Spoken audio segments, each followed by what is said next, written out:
The Odyssey by Homer, translated by Samuel Butler. Book 23. Euryclea now went upstairs laughing to tell her mistress that her dear husband had come home. Her aged knees became young again, and her feet were nimble for joy as she went up to her mistress and bent over her head to speak with her. "Wake up, Penelope, my dear child," she exclaimed, "and see with your own eyes something that you have been wanting this long time past. Ulysses has at last indeed come home again, and has killed the suitors who were giving so much trouble in his house, eating up his estate and ill-treating his son." "My good nurse," answered Penelope, "you must be mad. The gods sometimes send some very sensible people out of their minds, and make foolish people become sensible. This is what they must have been doing with you, for you always used to be a reasonable person. Why should you thus mock me when I have trouble enough already, talking such nonsense and waking me up out of a sweet sleep that had taken possession of my eyes and closed them? I have never slept so soundly from the day my poor husband went to that city with the ill-omened name. Go back again into the women's room. If it had been anyone else who had woke me to bring such absurd news, I should have sent her away with a severe scolding. As it is, your age shall protect you." "My dear child," answered Euryclea, "I am not mocking you. It is quite true, as I tell you, that Ulysses is come home again. He was the stranger whom they all kept on treating so badly in the cloister. Telemachus knew all the time that he has come back, but kept his father's secret that he might have his revenge on all these wicked people." Then Penelope sprang up from her couch, threw her arms round Euryclea, and wept for joy. "But, my dear nurse," said she, "explain this to me. If he has really come home as you say, how did he manage to overcome the wicked suitors single-handed, seeing what a number of them there always were?" "I was not here," answered Euryclea, "and do not know. I only heard them groaning while they were being killed. We sat huddled and crouching in a corner of the women's room, with the doors closed, till your son came to fetch me, because his father sent him. Then I found Ulysses standing over the corpses that were lying on the ground all round him, one on top of the other. You would have enjoyed it if you could have seen him standing there, all bespattered with blood and filth, and looking just like a lion. But the corpses are now all piled up in the gatehouse that is in the outer court, and Ulysses has lit a great fire to purify the house with sulphur. He has sent me to call you, so come with me, that you may both be happy together after all. For now at last the desire of your heart has been fulfilled. Your husband is come home to find both wife and son alive and well, and to take his revenge in his own house on the suitors who behaved so badly to him." "My dear nurse," said Penelope, "do not exult too confidently over all this. You know how delighted everyone would be to see Ulysses come home, more particularly myself, and the son who has been born to both of us. But what you tell me cannot be really true. It is some god who is angry with the suitors for their great wickedness, and has made an end of them, for they respected no man in the world, neither rich nor poor, who came near them, and they have come to a bad end in consequence of their iniquity. Ulysses is dead, far away from the Achaean land, and he will never return home again." Then nurse Euryclea said, my child, what are you talking about? But you are all hard of belief, and have made up your mind that your husband is never coming, although he is in the house and by his own fireside at this very moment. Besides, I can give you another proof. When I was washing him, I perceived the scar which the wild boar gave him, and I wanted to tell you about it, but in his wisdom he would not let me, and clapped his hands over my mouth. So come with me, and I will make this bargain with you. If I am deceiving you, you may have me killed by the most cruel death you can think of." "My dear nurse," said Penelope, "however wise you may be, you can hardly fathom the counsels of the gods.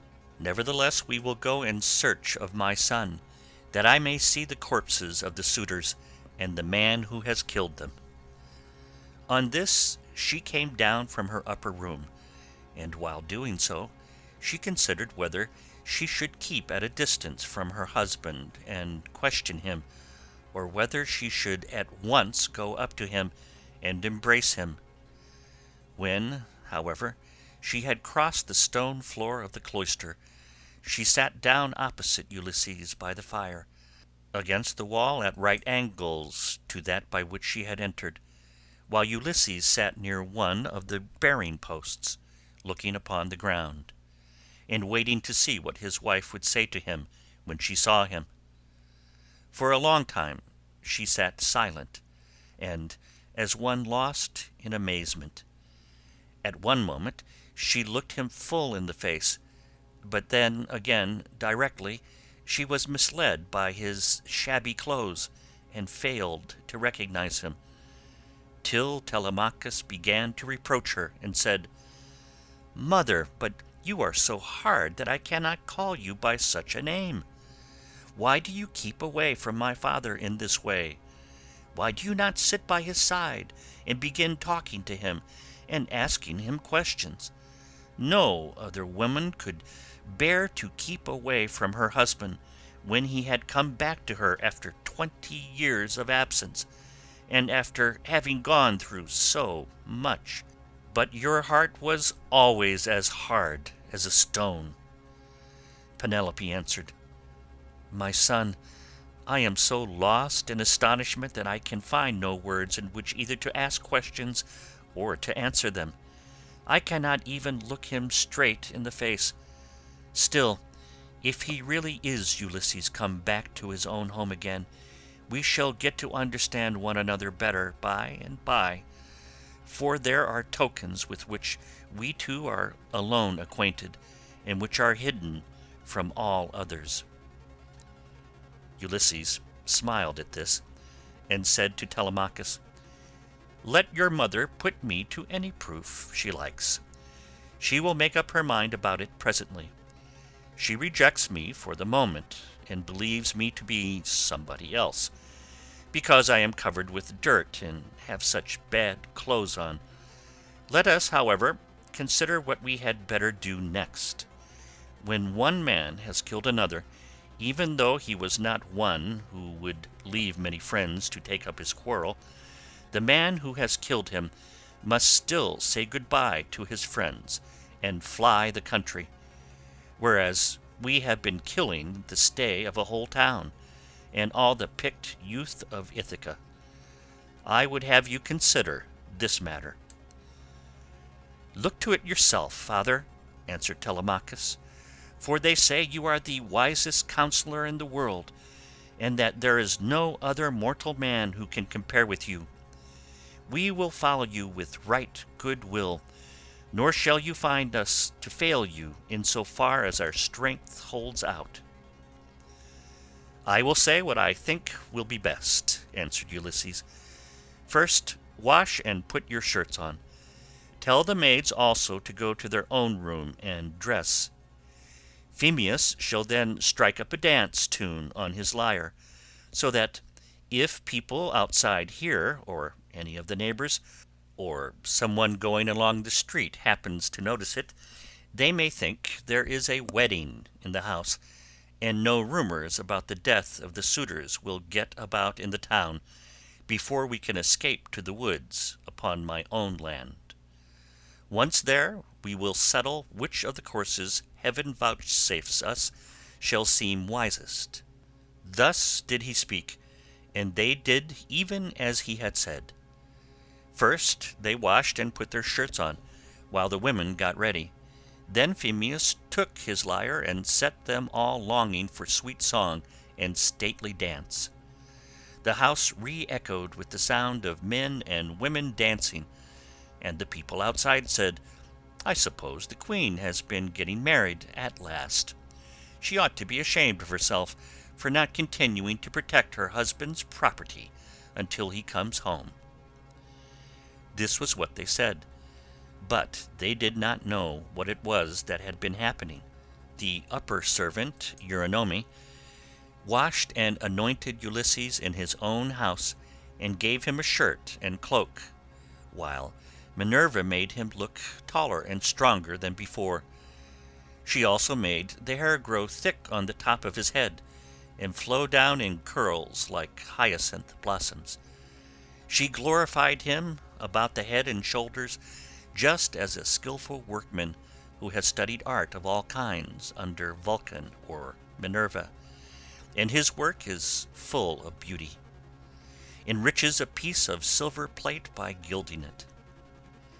He came from the bath looking like one of the immortals, and sat down opposite his wife on the seat he had left. "My dear," said he, "heaven has endowed you with a heart more unyielding than woman ever yet had. No other woman could bear to keep away from her husband when he had come back to her after 20 years of absence, and after having gone through so much. But come, nurse, get a bed ready for me. I will sleep alone, for this woman has a heart as hard as iron."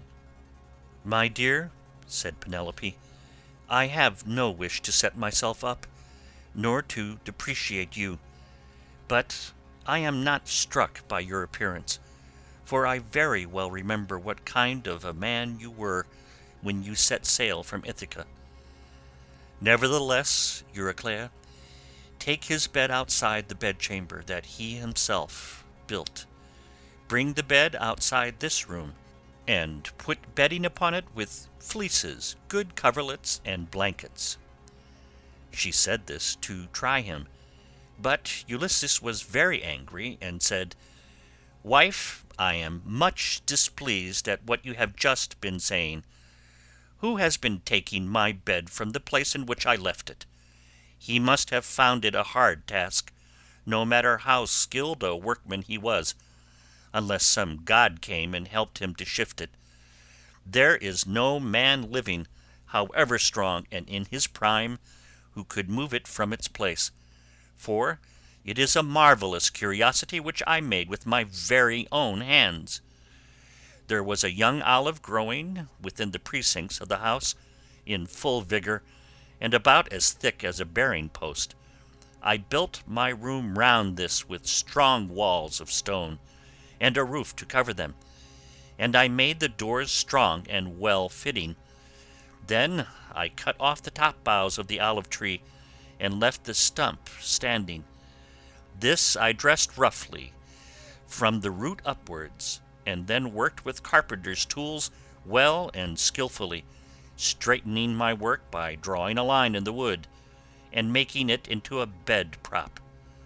I then bored a hole down the middle, and made it the centre post of my bed, at which I worked till I had finished it, inlaying it with gold and silver.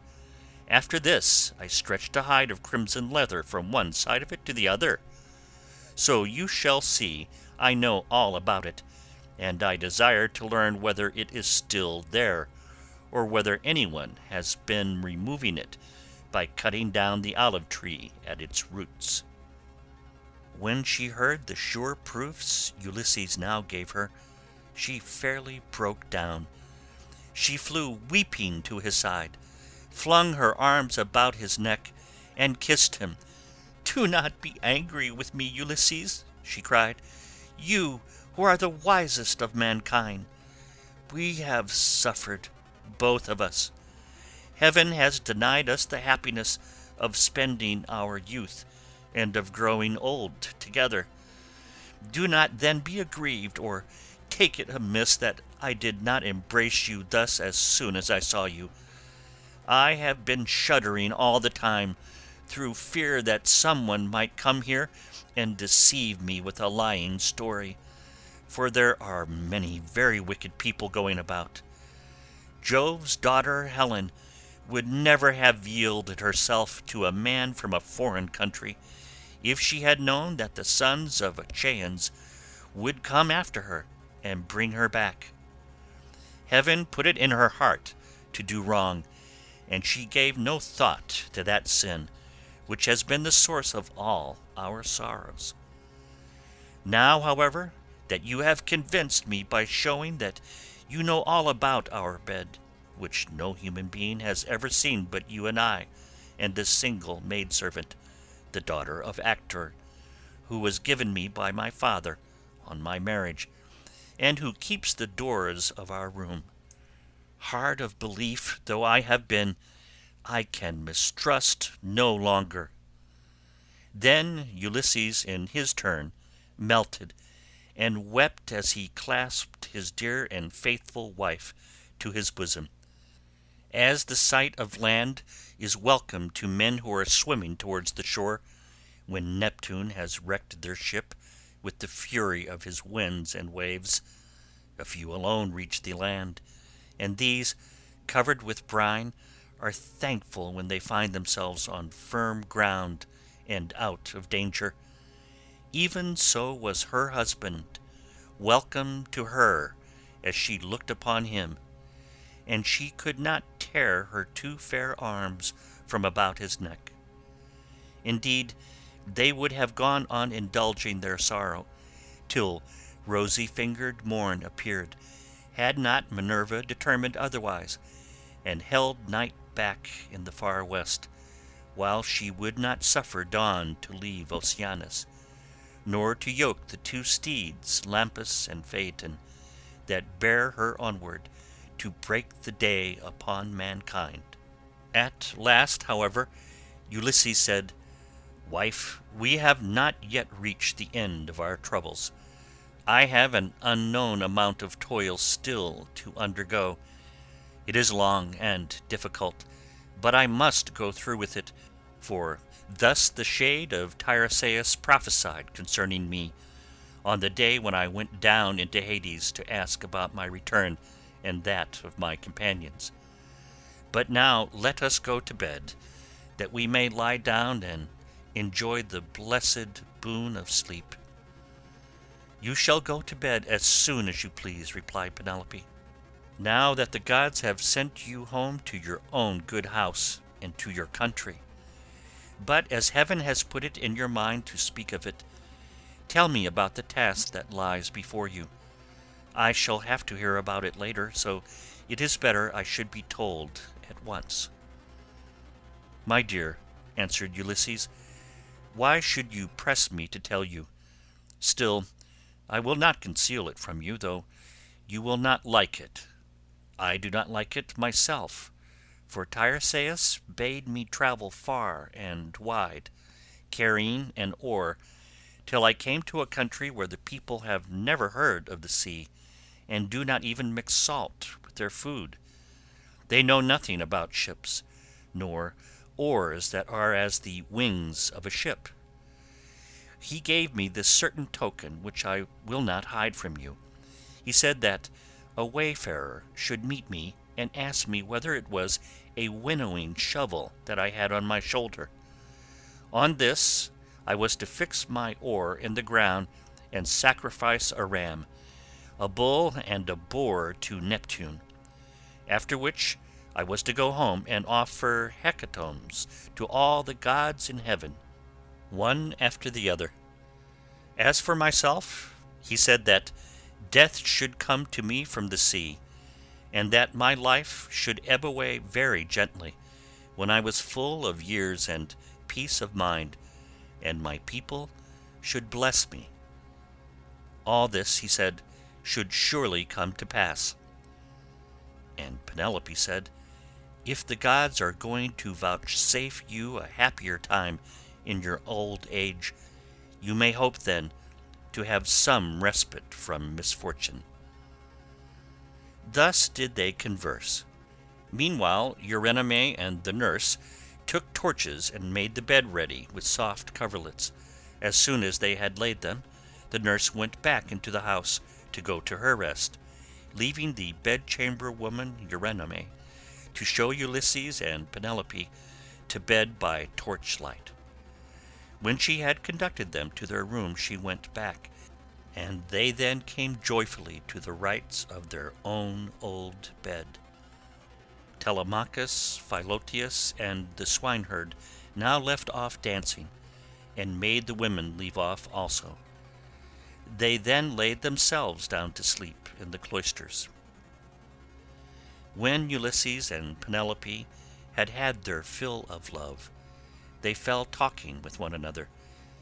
She told him how much she had had to bear in seeing the house filled with a crowd of wicked suitors, who had killed so many sheep and oxen on her account, and had drunk so many casks of wine.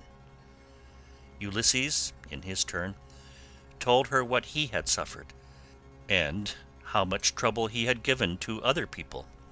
He told her everything, and she was so delighted to listen that she never went to sleep till he had ended his whole story. He began with the victory over Cicons, and how he thence reached the fertile land of the lotus eaters. He told her all about the Cyclops, and how he had punished him for having so ruthlessly eaten his brave comrades. How he then went on to Aeolus, who received him hospitably and furthered him on his way. And even so, he was not to reach home, for to his grief a hurricane carried him out to sea again. How he went to the Lastrygonian city Telepylus, where the people destroyed all his ships with their crews, save himself and his own ship only. Then he told of cunning Circe and her craft, and how he sailed to the chill house of Hades to consult the ghost of the Theban prophet Tiresias, and how he saw his old comrade in arms, and his mother who bore him and brought him up when he was a child. How he then heard the wondrous singing of the sirens, and went on to the wandering rocks and terrible Charybdis and to Scylla, whom no man had ever yet passed in safety. How his men then ate the cattle of the sun god, and how Jove, therefore, struck the ship with his thunderbolts, so that all his men perished together, himself alone being left alive. How, at last, he reached the Ogygian island, and the nymph Calypso, who kept him there in a cave, and fed him, and wanted him to marry her, in which case she intended making him immortal, so that he should never grow old. But she could not persuade him to let her do so. And how, after much suffering, he had found his way to the Phaeacians, who had treated him as though he had been a god, and sent him back in a ship to his own country, after having given him gold, bronze, and raiment in great abundance. This was the last thing about which he told her, for here a deep sleep took hold upon him and eased the burden of his sorrows. Then Minerva bethought her of another matter. When she deemed that Ulysses had had both of his wife and of repose, she bade gold-enthroned Dawn rise out of Oceanus, that she might shed light upon mankind. On this Ulysses rose from his comfortable bed, and said to Penelope, "Wife, we have both of us had our full share of troubles, you here in lamenting my absence, and I in being prevented from getting home, though I was longing all the time to do so. Now, however, that we have at last come together. Take care of the property that is in this house.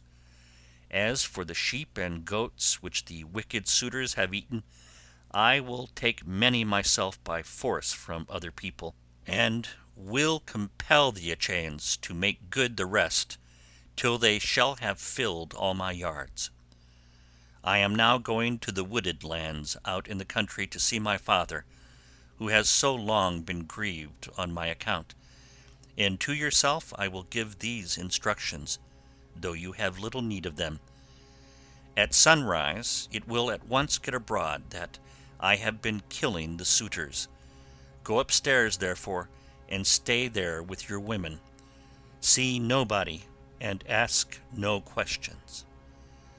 As he spoke, he girded on his armour. Then he roused Telemachus, Philoetius, and Eumaeus, and told them all to put on their armour as well. This they did, and armed themselves. When they had done so, they opened the gates and sallied forth, Ulysses leading the way. It was now daylight, but Minerva nevertheless concealed them in darkness, and led them quickly out of the town. End of Book 23.